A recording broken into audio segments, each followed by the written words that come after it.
What should you do if you've been dating someone and then they no longer text you again? Like, they ghost you.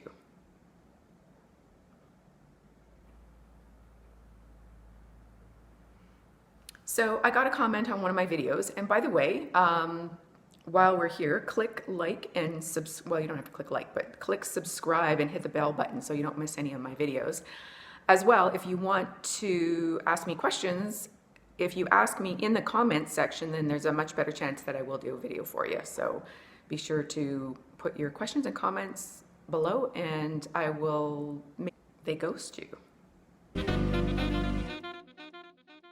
So I had a comment from a woman on one of my videos, and she said, so I went on a first date with this guy. We've been talking for a couple of weeks, and he's been texting me and calling me, and we FaceTime with each other, and we finally went out on Saturday, and I thought everything was going great. He gave me a hug and told me that we will talk next time. So we went out again on Monday. The date went great, no kissing, no sex. We just had a good time. Tuesday, we've been texting each other, and I asked him, did you have a good time? And he said, yeah. So then I haven't heard from him on Wednesday and Thursday and Friday. Should I be worried or no?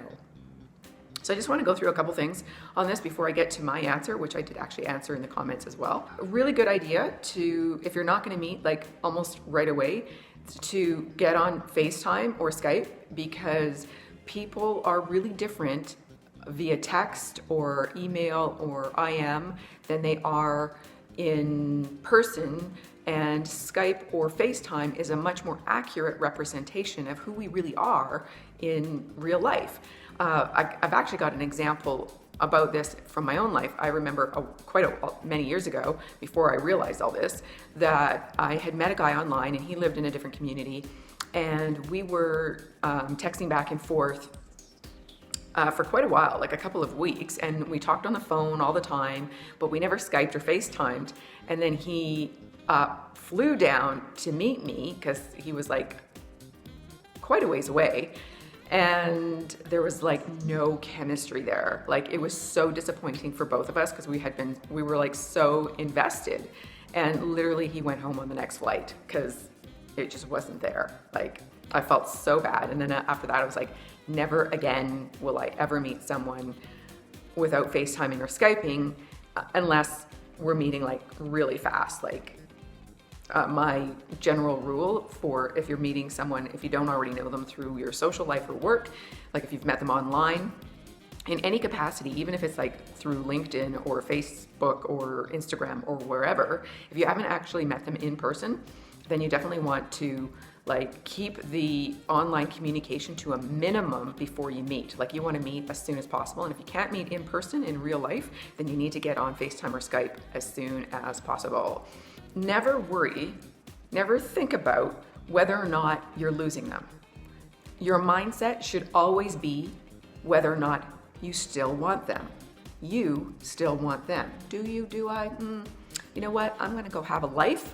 I'm going to have friends. I'm going to have hobbies, interests. I'm going to focus on my career, self-development, and getting out of my comfort zone so that I'm actually interesting, have something to talk about. You should never, never, never, whether you're a man or woman watching this, you should never put all your eggs in one basket unless they're your own basket. Like, so you complete you. I always say that. I complete me. Anybody who comes into my life is potentially an added bonus. And they value that because they know that I'm not with them. You're not with them because you need to be, is because you actually value them and they add value to your life. So go out and get a life. Okay, and then the homework I gave was exactly along these lines. Make plans for the weekend. If he asks you to do something, tell him you've already made plans, but you'd love to see him next week. Do not break those plans. Even if your plans are to read a book all weekend, you don't need to tell what your plans are. Mystery, remember, always leave them wanting more. Mystery is enticing, but don't break those plans. Even if you have absolutely nothing that you have planned, plan to spend some time with yourself and don't break those plans.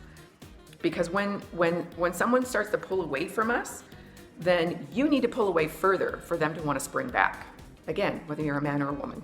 The thing about this is that Yeah, it may seem like a game, but it's not a game. It's just basic psychology. And if you were actually super self-assured and you had a life, this wouldn't even be coming up for you, whether you're a man or a woman, because you'd already have a life and you'd be like legit having plans and not being so reliant on one particular person. Also watch my video on how many people you should date at the same time. It's more than one, hint. Okay, and then I further said, for now, do not initiate communication. Do be the first to sign off of any communication that he's initiated. Same with guys. Don't freak out if he needs some time before he returns. Same with guys. Don't freak out if she needs some time before she returns.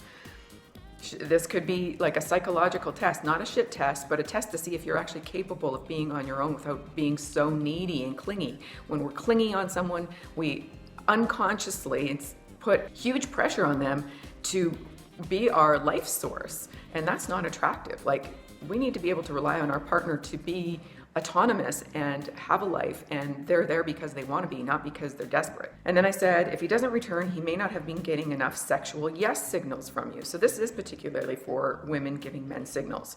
Yeah, so you don't have to kiss, you don't have to have sex, but you've got to keep some sexual tension there, and you've got to let the guy know that at some point in time, he is going to get something. So you could do that by saying, you know, man, you're good looking, or wow, you're hard to resist, or like, you make those pants look really good. This is a woman saying that to a guy. A guy can say this to a woman as well in some cases, but having some kind of acknowledgement of your sexual attraction to that person. Otherwise, you're going to end up in the friend zone. So I hope this helped. And again, like, what I just want to really reinforce is that you are way more attractive when you don't need somebody, when you're actually there because you want to spend time with them, but you already have a full life. So what I'd like to know from you is, what is something that you're neglecting in your own personal life because you're paying too much attention to a particular person in your life that you are invested in romantically? So are you neglecting a hobby? Are you neglecting your health? Are you neglecting your work, your self-development, your friendships? What's something that you're either neglecting or that you can focus on to get your mind off of this particular person so that they have the opportunity to come back to you of their own free will? Write it in the comments below. And as well, if you want the map to the love meadow, which will give you the what to do's in all areas of your life, the very specifics, daily to do's over the course of 5 weeks, so that you can become your best, most enticing, most seductive version of yourself, then you need to check out my Wake Up to Love program. Okay, it's expensive, it's intensive, and it works. So check that out. And yes, if you did like this video, please like, comment, subscribe, and definitely click the little notification bell so you don't miss any of my new videos. Thanks for watching, and I'll see you in the next video.